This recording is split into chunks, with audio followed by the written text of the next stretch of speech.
Definitely just jiving along to that intro music. I don't know why, I actually really enjoy it. Hello, welcome. We are here live, Wrestling Royalty. I will not talk about the intro music, even if it is an absolute banger. I'm here with Sam, as always, on Friday evening. We are here to talk about this weekend's premium live event, pay-per-view, whatever you want to call it. It is WWE's Fastlane for 2023. And we're going to get into all the different matches. We're going to have a quick chat about NXT, and we're going to try and do it in less than half an hour. So let's get on with the intro.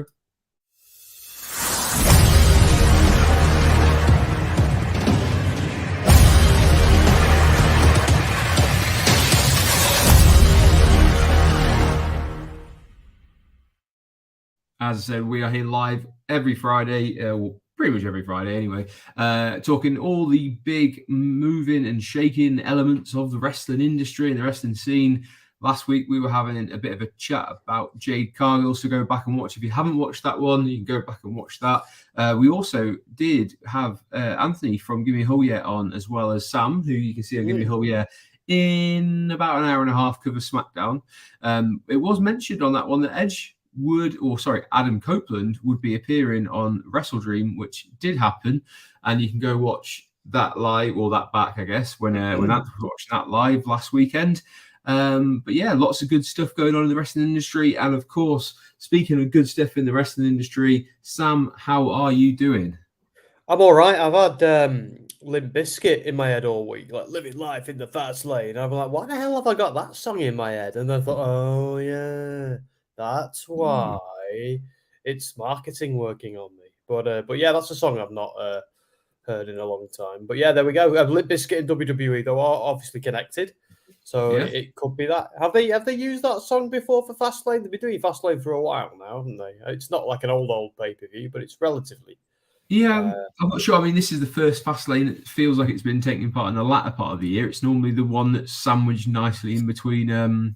Is it Elimination Chamber and WrestleMania? They're normally. Yeah, that's what I find weird about the positioning of Payback and the positioning of Fastlane this year, because Payback, it was under the brand specific version of the after WrestleMania pay-per-view instead of Backlash, where Fastlane was always we are in the Fastlane towards WrestleMania. So it's weird that, like, I know there's a few pay-per-views that are probably gone and we'll never see again.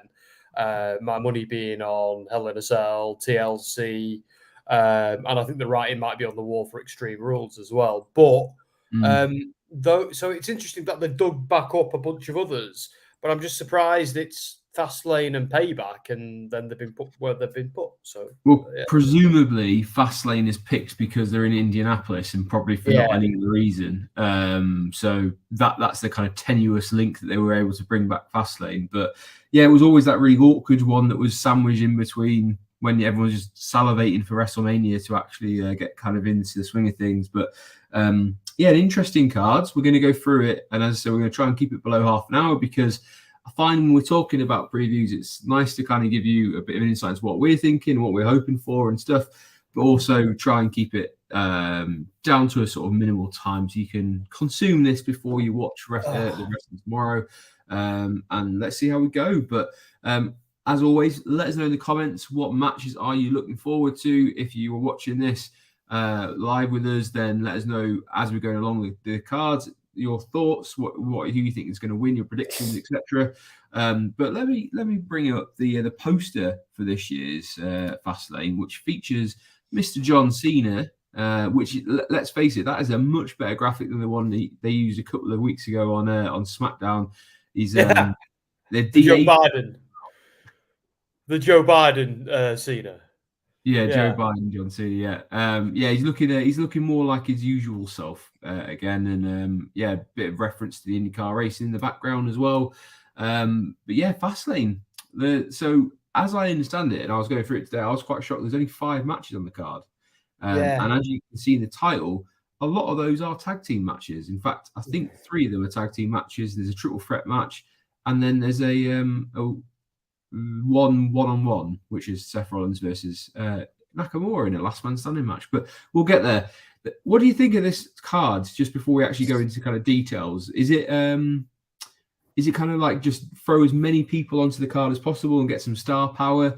Is there reasons for all these matches to be happening? Is there any duds, etc., that you're expecting before we get there? Well, look, I'm sorry. I've messed up my my headphones. There we go. I'm not a mass like. Don't get me wrong. There's nothing on there. I'm thinking, oh, that's going to be rubbish. I think there's a lot of good matches on there, but yeah, I think there's a lack of prominent singles matches on there, and that is the stuff I tune in for. If I'm being honest, that and the storylines and the drama, and I think it'll do a lot to further a few storylines. I think if it doesn't, this is going to go down as a D grade pay per view that no one's going to remember.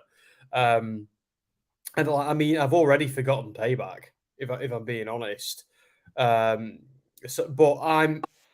my worry. I feel like moving, and this is a theme that and a song I've sang many times before, but moving Gunther and Ciampa. Well, I know it was technically never on the pay per view because they were always planning on doing it on Raw before, but that has damaged it for me. Because I don't think, as good as he is, I don't think Shinsuke and Seth is a big deal on this card. I just don't. Like, I love Seth. I love Shinsuke as wrestlers. We've discussed it before. I don't think Shinsuke has ever been a big deal in WWE and is ever going to be. I think he's a massive deal in New Japan and everything he's done like beyond, but I just don't think WWE know what they're doing with him. And I think the sooner he gets out of there and goes back to New Japan, the better. But with Seth, again, Seth is one of the greatest of all time. He's one of the current best wrestlers there is. I kind of love him being a champ and I love all of that, but he's not Roman Reigns. He's not like they haven't done enough with this new big gold belt to put it on that level. I suppose, and also I actually feel like Gunther's a bigger champion than Seth at this point. And it could this card could have also done with a fun. They still could do it. To be fair, I think this card could do with a triple threat match for the United States Championship between, say, Bobby Lashley or Austin Theory, Rey Mysterio, and Santos Escobar. That would inject some drama and some stakes, which at this moment in time, apart from some of the Judgment Day stuff, I don't really feel like there is. If they don't further some stories, this is going to be just another episode of Raw and SmackDown. Fair enough. I mean, this is a pretty good summary. Definitely lacking in a couple of sort of one-on-one matches as well. We do have SmackDown tonight, so maybe not all is lost, and there will be a couple of extra matches added in. But yeah, certainly an interesting card to go in. And I'd also say when we go through this, there's a couple of matches to me that feel quite repetitive in terms of like what storyline they're telling. So it's interesting to have them on the same pay-per-view premium live event, whatever you want to kind of call them. So without further ado, let's kick off with the first match we're going to talk about. I'm going to say this: I've got no idea what order the matches are going. Presumably, LA Knight and John Cena will main event, and there's a possibility, that you've got people like Rowan might turn up as a bit of a shock, but we'll get there. So I'm going to do this in no particular order. They do seem under the Triple H era try and open with something that will be quite a big, fast-paced match. And, when they were doing NXT, there was very much a follow that mother trucker a slogan that they used. So basically what I'm saying is they will try their best to have an absolute banger open a pay-per-view premium live event, kind of call it. So we'll start with this one. Tag team match for the undisputed WWE tag team titles. The thrown together team of Cody Rhodes and Jey Uso versus the Judgment Day's Finn Balor and Damian Priest. What are we thinking about this one, Sam? What are you prediction? Are you enjoying this feud? Is it going on a bit too long? Are they kind of kicking their heels doing these weird combination matches of Judgment Day versus A and B? I actually kind of like this. I'll tell you why. Because for starters, that's 4 talented dudes right there. 4 people I'm very, very high on. And I do like the story with Jey and Cody having to exist. And I think Cody looks like a magnanimous babyface. I think Jey, of course, has always been somebody we're rooting for and wanted to cheer, but he was corrupted by Roman, which is it's always been the story. Like I did predict he and Sammy will ride again, and now they are. But it's not about me and my predictions. I do think it's good storytelling for them to putting them together, because we all know this is going back to WrestleMania. History is going to repeat itself, but how's it going to end this time? So that fascinates me, because we are getting closer and closer to that as we approach the end of the year. And with the Judgment Day, like, yes, they're champs now. So the whole tension between Finn and Priest has seemingly been resolved by them succeeding to get these belts. But with the whole thing with JD McDonough in the wings and all that, that tension never got resolved. So and he's still got the Money in the Bank briefcase. I don't know. So I'm actually enjoying that. And I'm also enjoying the fact that Judgment Day were waiting in the wings for quite a while to take on the main supervillain faction gig from Bloodline. And now Bloodline is so fragmented and Roman's sulking off TV somewhere. I feel like they've achieved that. They've become the big bad.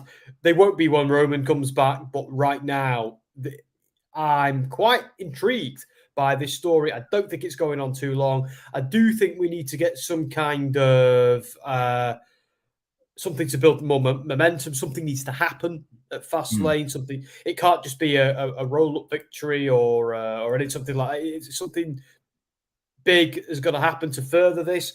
Or you're right, it is a bit repetitive. But I'll bite.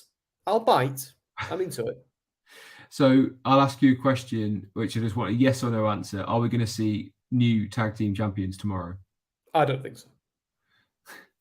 And the other thing I would ask you, and I'll let you kind of follow it with like a couple of sentences, is this program purely just to keep Cody Rhodes busy until he goes into the next kind of rematch with Roman Reigns?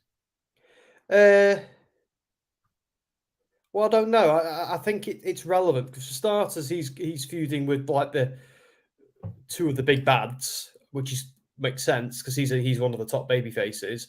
Jay's one of the top baby faces as well, so it's good for him to be involved. And the fact that it's Usos, it's Bloodline and Cody storytelling, I think this might be the road that sucks him back into that story. This might be the vehicle or the fast lane, dare I say, to him a rivalry building back up with the members of the Judgment Day. So I actually think there's method to the madness here. I don't think it's just wheel spinning, another fast lane joke. I actually do think there is a purpose here.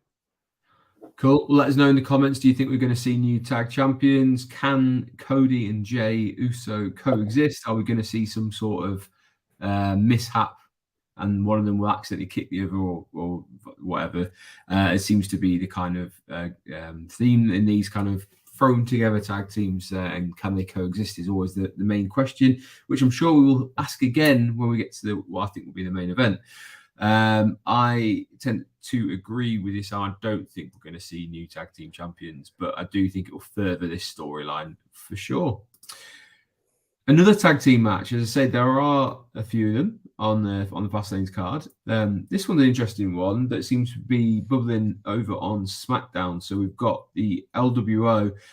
Not 100% clear which members, because one of them is going to have to miss out here. Well, Zelina and one of them will miss out against this new faction of Street Profits and Bobby Lashley. We're seeing a slightly different size Bobby Lashley. And then we're also seeing this weird dynamic over the US title as well that's currently held by Rey Mysterio.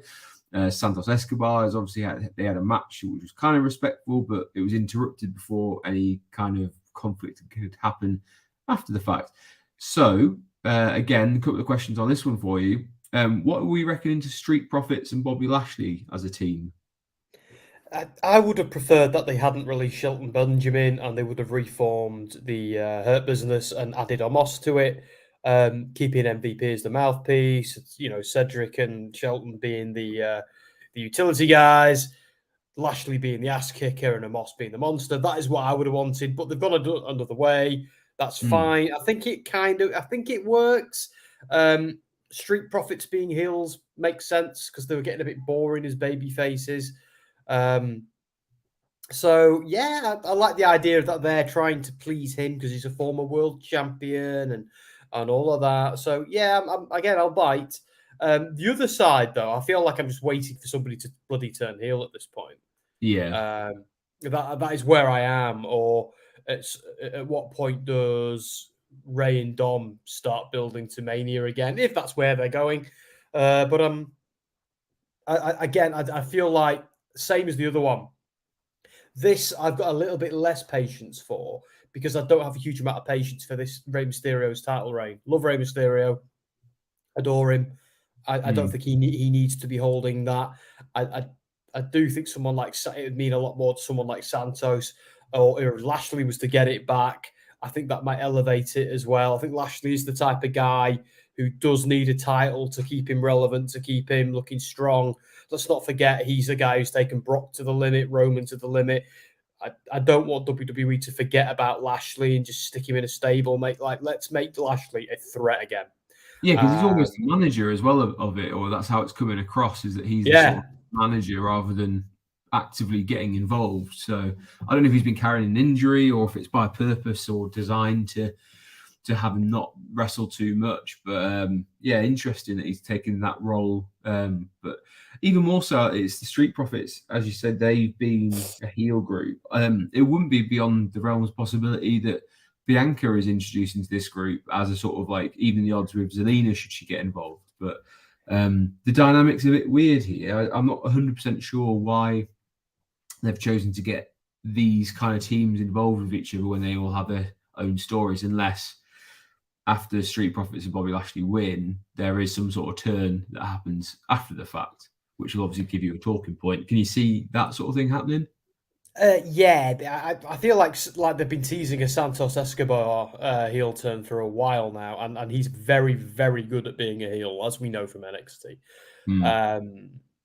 The only and let's not forget the NWO, where the LWO kind of spawned from, as a stable, are known for being one of the biggest heel groups that has ever existed. So, can we have a group who are a spin-off from the NWO really stay good guys forever? I don't know. I don't know. And I'd rather see Rey Mysterio versus Lashley in a decent singles match than this tag match. With each of them with their minions on the outside, getting into a schmoz that way, and then they get kicked out, then they get kicked out, then there's a turn later. That'd be better booking for me than 6 men jumping around, nobody tagging. You know what I mean? I love AEW, but this feels like the sort of thing AEW would do to pad out one of their cards.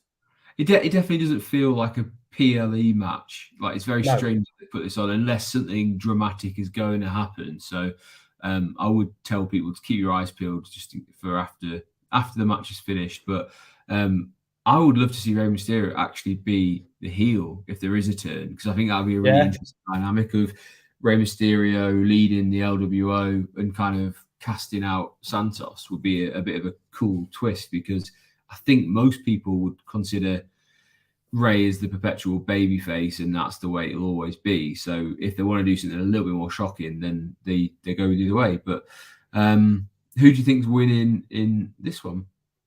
I don't really know, because either way, if one of them loses, there'll be tension in the other group, because we've already seen Lashley admonish the Street Profits a couple of times. So if they lose, it'll be fun to see. But where do they go after that? Like where does that lead? I do think turning Santos might be a bit more fun. Because then they could do the whole Rey versus Santos program. Or will we see LWO maybe disband and join Lashley's new little crew? Seems unlikely, but you never know. If everybody's on recruitment drives, there we are. But I don't know. I think this one's quite hard to call. The obvious thing seems to be the Santos turn, but it's like you say, is it too obvious? Is it boringly obvious? I don't know. Yeah, I'd also, to be honest, I would like a name for the stable for Bobby Lashley and Street Profits as well. Yes, it's getting awkward now, isn't it? Yeah, it's a bit awkward. So yeah, I'd like to see that. Again, let us know in the comments. Are you excited for this one? I think that's the bigger question. Is like, does this do anything for you? Should it be on a premium live event card, or is this one that they could have tidied up on an episode of SmackDown and left room for a different match? Or as Sam had said, should we roll back the years roll back the years about 10 years ago, a decade ago, and have Rey Mysterio versus Bobby Lashley for the US title? Feels like something we could have seen back in 2013, but I'd have to double check with both of them in the company at that point. But you get what I mean. Anyway, let's move on to a triple threat match. So another multi-person match. This time for, I always forget which women's belt it is that they're calling this one. It the doesn't belt matter. By Io Sky at the moment, and she's going to be going against Charlotte Flair, shocker, and Asuka. Oh, another shock. Doesn't seem to be much of in terms of rotation of who's in the women's title suite at the moment over on SmackDown. There was a big sigh there. Is this one that you would happily skip, or are we expecting big things? Because let's face it, everyone in this match is supremely talented. Yeah. But have we seen it too many times? I don't know if we've actually seen this particular match, so that just to counter my point before I even make my point. But I'm,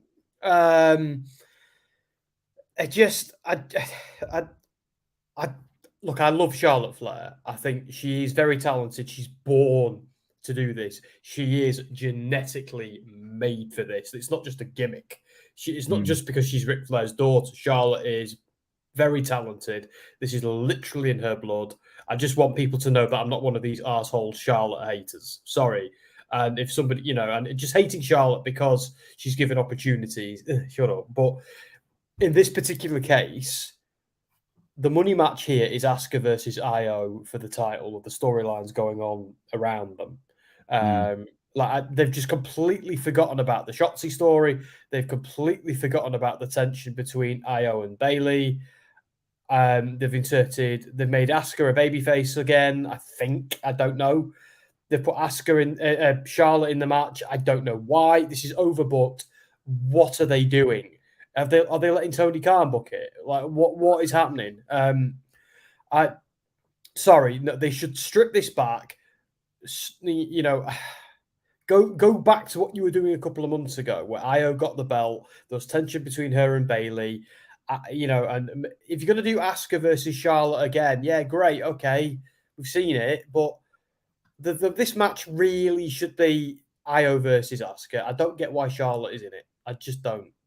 Yeah, I presume it's another one of those ones where the thought process behind it is, if we have a triple threat, it gives all three that are involved a little bit of leeway in terms of like whoever loses, like, oh, well, it was a triple threat match rather than it being, a fair fight and whatever. So yeah, a bit of plausible deniability that can be kind of inserted when you've got three people. But completely agree, this should have been a one-on-one match. I do think that they need to start playing on this whole like thing that people have against Charlotte, and I think they've started to mention it a few times where she's becoming a bit more aware of, like, I don't actually care if you think I get given chances, it's because of how good I am. She needs to steer more into that. Yeah. Once again, Oscar, they've flip-flopped with her. They don't really know how to kind of make her a heel or a face. Personally, I think she always has wrestled that way, where she's wrestled as a heel but is portrayed as a babyface. And it for me, it's really frustrating that they couldn't just go one way or the other.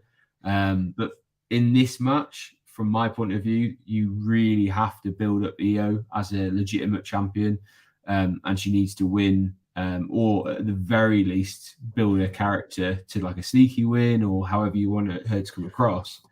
This is your chance to do it, but she needs to show something here. Otherwise, people will start to crap all over her title reign, and that will be way too quick, because she, again, all three are supremely talented. I just think Io Sky, for me, is my personal favorite. Again, with Io, when she won, she celebrated like a babyface. Yeah. But she's still been a heel since then, and she should have turned a while ago. And I don't know what is going on with Damage Control. It's like they've thought, shall we turn them now? We don't. What do we do? Like, it's like they don't know what to do with Damage Control or Io. So this whole thing is a mess, and if all three of them weren't so talented, yeah, I would be skipping it because I don't get. They have to do something now. They have to pick a direction and stick to it. Same as the previous two matches. Get another car reference in there. If they don't pick a lane, that this is doomed, and it's time to get the title offer onto somebody, onto Asuka, until they can decide what they want this to be. Yeah, we'll move on because we've got 2 more matches in about 5 minutes to kind of cover them in. This is a match that we did cover for Payback, but it's a rematch, and the stakes have been andied up, and this time it is a last man standing match for the title. So very quickly, have they done enough to elevate this to warrant a last man standing match? And will Nakamura finally win a big one? Well, Seth's title reign, it's been fun, it's been enjoyable. I get the purpose behind it. It's got to be. I don't think he's losing it, because the whole point of this title is this is the one the babyface holds that you see every week. If they take this off him and put it on a heel, then they kill that vibe. They've made a rod for their own back with that a little bit. I think he can, but I think he's holding that till Mania. I think someone takes it off him at Mania. I think we have a big heel win there at Mania. I don't know who it's going to be, but because let's imagine Gunther and Roman lose at Mania with their historic reigns coming to an end. You can't have all the champs being heels, as tempting as it sometimes is. But I actually don't think Shinsuke's winning, because I don't think WWE, like Asuka, are ever truly going to pull a trigger on him. I think he's there just to earn some cash, have a good time before he inevitably goes back to Japan. I think he gave up and saw this as a well-paying job where he gets to surf every week many years ago. And I think that is how they see him too. I'm also not happy with how they turned him heel. He just they don't know what to do with him when he's a face, so they panic and turn him heel again. It just came out of nowhere too much. I like the whole back thing, Seth, like playing into Seth's real life injury, and I think that's pretty cool. And Shinsuke's been excellent as a heel, but I'm actually ready for this to end and move on to something new. And because it's if Shinsuke wins, then I'll eat my hat and I'll take this back. But if he doesn't, time to move on. In more ways than one. And that hat means a lot to you, so it'll be interesting to see if he does win. We'll try. I don't know if that will be a Gimme Hoyer exclusive or if I'll get that one on Wrestling Royalty. But you're not really going to see me eat some textiles. If Nakamura wins, demand it will be hashtag eat that hat, Sam. Will be trending. I'll get that trending. But yeah, so interesting. Last man. I love a last man standing match. I think they're great. I always like they try and be a bit more innovative, and I think with Seth being involved in this one, it should be a really cool encounter. Like I don't know why when I think of a last man standing match, I always go back to like the Cena one where he duct taped Batista's feet so he couldn't actually stand up. I thought that was really cool. And there was a last man standing match between Ciampa and Gargano over in NXT, which was fantastic. So yeah, was that the one? Was that their final chapter one? Because I thought that was crap. If it's the one I'm thinking of, it was the one where Gargano kind of jumped off knee first, but like hit his knee on the way down, and then Ciampa used like I don't know what they're called. They're like the transportation boxes that are on wheels. Did it have a crowd? Was it during the pandemic? Was there a crowd, or was it the one without the crowd? No, that whole thing I think was before the pandemic happened. Oh right, okay, yeah. You're thinking of the one where Candice LeRae was there, and yes, yeah. Because I thought that one was just one match too many. That was the last man standing match. That one. No, wasn't it? I've got to what it was. Oh, I'm not sure now. You got me down. Because it went backstage. Do you know what? I don't like it when these last man standing matches or falls count anywhere matches, which are basically the same thing. When they're fighting up and down the stairs, because that's when I start checking my phone. I kind of again, I don't mind them leaving the ring and then going back in, but when they start leaving the ring and going on a walk, and unless they're doing something with that, that's where it loses me, because that's where it starts breaking kayfabe too much and seeming a little bit silly. I mean, I want to watch the ring. I want to see it like that. But again, that's just me. And if I'm concerned that that's what they're going to do here. You've got me proper. Well, then they called it Blackheart versus Rebel Heart, one final beat. That was the kind of name of it, and they said it was done in the abandoned warehouse. I'm pretty sure that was the one where they managed to get access to Full Sail, because obviously it was during the pandemic, and they filmed it somewhere like that. And it was done a little bit differently, because I remember, did they not, like, at one point they went up on a truck or something as well? I feel that happened. Yeah, it could have been great, but I don't know. I think we had seen so much amazing Ciampa Gargano stuff. I think Yeah, that was just a little bit too, like, one match too many. They would have been better off leaving it alone, and I feel like they only did that to just spin the wheels and give them something to do. So, because a lot of the heat between them two had died off by that point, and this was Gargano turning on Ciampa, wasn't it? So it was just like, I don't know. But my point is, the last man standing matches can for me, when they're walking up the stairs and they're hitting each other with the popcorn, and I'm like, oh, come on, man. as long as they don't need, they need to make sure it's spaced out in the count. That's the one thing that annoys me about last man standing matches, is like, don't go really heavy on like a 9 count early. Like, you need to kind of earn that side of things. It needs to build, so like get a couple of like 1, 2, 3 counts in, and then as the match progresses in, like, they're the ones that like stand out, because it's kind of believable that you will just wear down and eventually get there. And I think that's what we'll probably see Seth take the majority of damage in this, before managing to kind of make a bit of a comeback. So I wouldn't be surprised to see Nakamura look very strong, but fall just short, unfortunately, because I do love Nakamura, and I wish they would kind of like give him the opportunity to run with the title. But if rumours are to be believed, there might be a certain leader of cult of personality might be the one who has a match against Seth at WrestleMania. But we're going to move quickly on, because I know Sam doesn't want to talk about that particular individual, and onto what I think will be the main event, which is John Cena and LA Knight, versus Bloodline, Solo Sikoa, and Jimmy Uso. This is the one that I think is a bit too repetitive for the one that we opened with here. I think there's a lot of similarities in the sense of a team thrown together against a team that's kind of more established.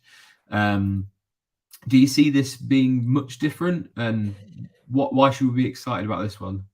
I think something big needs to happen, perhaps, like maybe if one of them gets involved in the earlier match, and I don't know, something with Jay, because I know they're doing a good job of keeping Jay and Jimmy away from each other. That can't go on forever, and Roman Reigns is now conspicuous by his absence. We are getting to the point where I forgot he works there. So, like, yeah, I do think absence makes the heart grow fonder. I do think it's a heat generator with him avoiding being on TV every week, but we are at the point now where we never see him. So it's not just generating heat now. Now it's all just cooling off. And It's he's just a the game. champ. It's not Yeah, even, he's not there. The belt's not there either.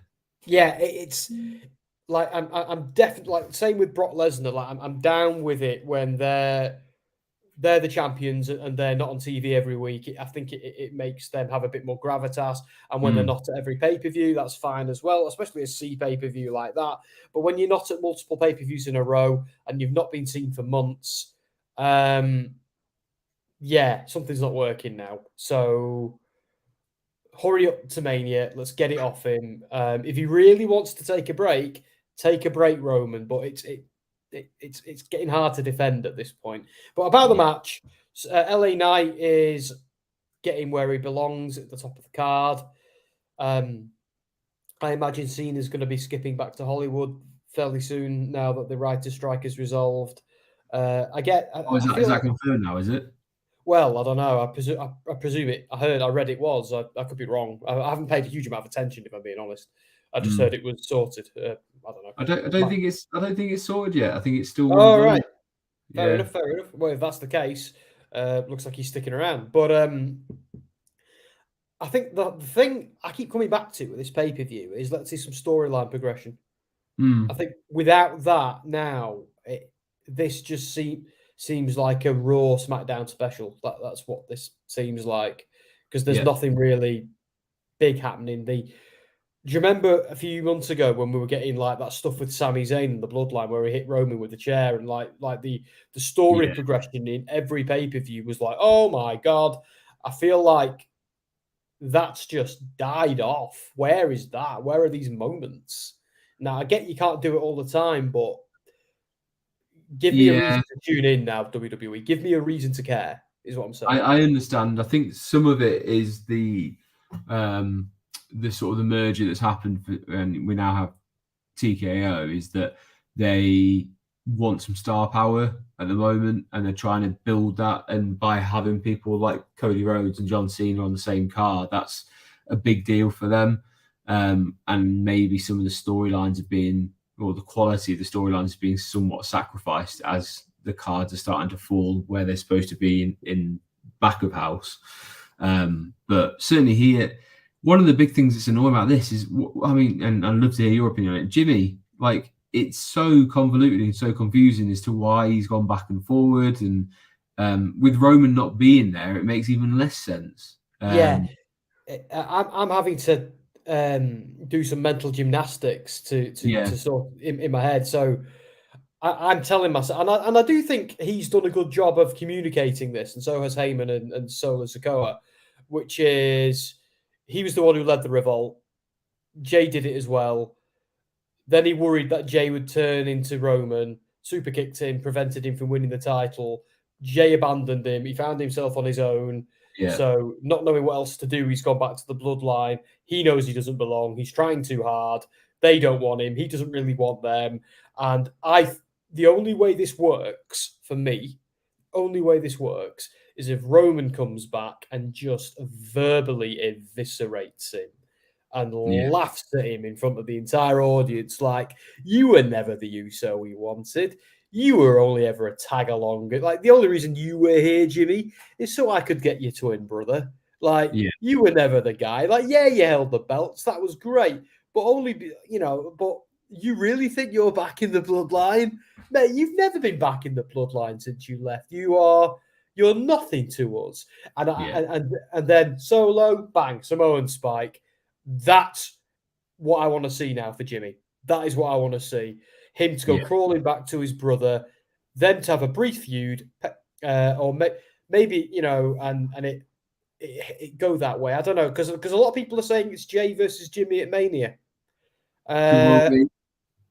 It could, but I feel like there's a lot of ground to cover before we get there. But personally, I'd rather see that. I want to see Jay Jimmy verbally destroyed by Roman. I think that's the only way this makes sense. And then on the other team, we've got LA Knight, John Cena. We've seen when Cena was the special guest ref for LA Knight versus The Miz, there was a little bit of friction between the two of them. So it'd be interesting to see if they play on that in the last few weeks. They've got John Cena. I must admit, I kind of wanted to see one of those runs where a legend comes back and has some dream matches just to kind of like put over or kind of give the rub, not the Grayson Waller rub, but the John Cena rub to the rest of the locker room, which is kind of done, but I just wish it had happened more in a ring. But I'm not mad. I'm glad to see John Cena back in any respect. So it's been really cool. But yeah, I have a feeling that it'll be a win because it plants that kind of seed for the Bloodline if they lose. And they can have that friction between them when Roman comes back. But if Cena and LA Knight win, will their egos allow them to kind of coexist and share that, or will there kind of be a little bit of push and shoving, which then ends up having a match where Cena puts over LA Knight before he goes out, and that kind of really solidifies LA Knight. I was just reading earlier that I believe he's been the biggest merchandise seller for the past 3 months running now for the company, which is that's impressive considering some of the names you've had back, like John Cena, like Roman Reigns. Stone Cold's always up there. We've had The Rock, which means The Rock would have had a bit of a boost in merch sales. So kudos to LA Knight. And I only see this as a win for the makeshift team. Do you agree on that one? Yeah, 100%. I think it's exciting. I'm curious to see what they're going to do with LA Knight heading in towards Mania season. Yeah, I think Cody's the one to take it off Roman. I think they want Cody to be their new John Cena. And dare I say, it sounds awful, but I think Cody might have more longevity than LA Knight. But right now, it's LA Knight is the guy to beat in that company. He just is, after probably Roman and they're clearly they seem to be doing something with Finn Balor at the moment, or maybe setting him up to be the newest big bad, the new Roman. I don't know, but I'm quite into that as well. See where that goes. Yeah, so in summary, there's a lot of things that could happen at Fastlane. It could be a great pay-per-view for storyline progression. It could be a very average pay-per-view. It could be poor. It's always interesting. It could be car crash television. Just throwing another automobile pun in there. If you haven't had your fix by the end of Saturday night of John Cena, you can actually see him on NXT. We were just talking about that before. On Tuesday night, NXT has loaded its card, so we're going to have John Cena in the corner of Carmelo Hayes, and then he's going up against Bron Breakker, who will have Paul Heyman in his corner. And if that wasn't enough, you've got Oscar, who's going to be on there as well. You're also going to have, I think she's against Roxanne Perez, which would be a great moment for Roxanne Perez. You're going to have, if rumors are correct, Undertaker might even make an appearance. You've got Cody Rhodes definitely making an appearance to make an announcement, which is widely believed to be the Dusty Rhodes Classic, or potentially NXT getting involved with Survivor Series. I'll be happy with either of those. I think there's some legs in the Dusty Rhodes Classic, and Cody being asked to be someone's partner in NXT. That would be cool to see as well. And Becky Lynch will be there. I'm sure Dom will be there. Which probably means Judgment Day will be there as well. So, yeah, loads of people. And it's because, again, it's dirt sheets to be believed. There's a conflicting schedule for TBS, which means AEW are going to be running Dynamite on Tuesday night this week. So there's a direct competition. And again, viewing figures, NXT beat AEW this week. So is that why that this NXT episode is blowing the roof off? I wondered why. Supposedly, yeah, it's one of those ones where they've been told to go quite heavy after TBS have said that AEW are going to have to move on to Tuesday for a week. I don't. It must be some sort of sporting event, I'd presume. It seems to muck up the schedules in America quite a lot. But yeah, we've got Edge's first match on AEW. Sorry, Adam Copeland's match against Luchasaurus is happening on Tuesday. But yeah, the viewing figures was AEW got beaten by NXT.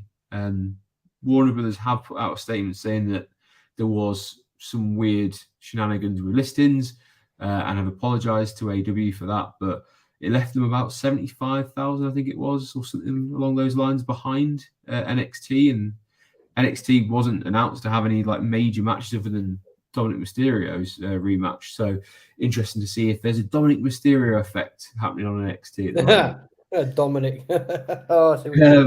We did do a show exclusively about Dominic Mysterio a few weeks ago, which you can check out our thoughts on how far he'll go and how well he's progressed and is he a good heel, etc. What the future might hold for him. But yeah, I hope everyone's excited for Fastlane, and we've hyped you up a little bit. I do know that our friends over at Rebellious Noise Wrestling are going to be doing a preview show tomorrow. So tune into that. You never know who you might see on those streams. Yeah, you might. I got the message too. Yes. But I don't know if I'm going to be there. I don't know if I'll be with the wife. And because here's the thing, on a Saturday night, after doing the SmackDown stream on a Friday night, I'm always exhausted and snoring away by 10 o'clock. So there's not a sniff of me watching Fastlane live, that's for sure. You alluded to it there. What are the plans for Gimme a Hug Yeah this weekend? Yes, I see. Nice segue. So this weekend we've had a bit of a dodgy week on Gimme a Hug Yeah this week because Dan has been working very, very hard, so he was unable to do his stream. Anthony isn't very well at the moment. He's on the mend, but he's having a bit of a rough one at the moment. So he did the pay-per-view last week for AEW, but he was resting this week, which is exactly what he needs to do. So it's just little old me really this week doing SmackDown. All the numbers, all the views to myself. But yeah, we will be doing SmackDown tonight in about 45 minutes. I'm going to go and get another Red Bull or something and be ready to go. Yeah, we've WrestleSphere. We've, I think, just put out some news and some things this week. We've got some good stuff coming on SoundSphere that I've been involved in this week. But we'll jump back onto WrestleSphere soon. Like we have got some, we will have some face-to-face interviews. I imagine with Impact stars coming up when they do their UK tour, which I'm going to. So look forward to that. But yeah, give me a whole business as usual tonight, Friday night. Let's have it. Is there a stream for Fastlane, or are you forgoing that on Give Me a Whole Yeah? You know what? It won't be me doing it because I'll be asleep from doing the Friday night one. I don't know if Dan will be doing it or if he's working. I know Anthony's still not well and generally only does the WWE ones if me, Dom, and Ant don't. So Dan don't. So we'll have to get back to you. If there is, we'll communicate it on Twitter. But we're trying to figure a couple of things out at the moment. But careers and illness have a way of getting in the way sometimes. Well, there you go. But if you do want to know if Give Me a Hell Yeah are doing a live stream, the best place to find out is to follow them on Twitter, follow them on and subscribe to their channel on YouTube. So go check out Give Me a Hell Yeah. Go check out WrestleSphere as well. And while you're there, can you give this video a nice like? Give me a subscribe. We are edging towards it. It feels like it's crawling pace, but we are on 96 subscribers and I love each and every single one of them, but please 4 more for now. Let's get to 100. I'd love to be at 100 in the next month or so. So if you're watching this and you haven't subscribed, smash that subscribe button. And if you really want to support me as a person, I also have another channel, which is Roller Coaster of Running, which catalogs my run experience. It's nothing to do with the wrestling side. It's just my other kind of thing that I do. There's another video going live from my run last week, which was a 10K run. And then this week I'll be going up to the beautiful Kielder up in Northumberland to do a half marathon. And there'll be some content around that coming as well. So go follow me on Roller Coaster of Running if you like my stuff. But I have very much enjoyed talking Fastlane with you. Let us know in the comments, who do you think is going to come out on top on these different matches? Very short card. So, just put it in the comments and let us know. And anything else, just chat with us in the comments. Always love to hear from anyone who wants to talk about wrestling. As you can probably tell, I am trying to get the outro loaded up, so I'm waffling a little bit. But anyway, lovely to see you, Sam. Go join him in about 40-odd minutes over on Give Me a Hell Yeah to watch a live stream with him of SmackDown. And I'm sure he'd really appreciate that. But for now, he's been Sam. I've been Andy. This has been Wrestling Royalty.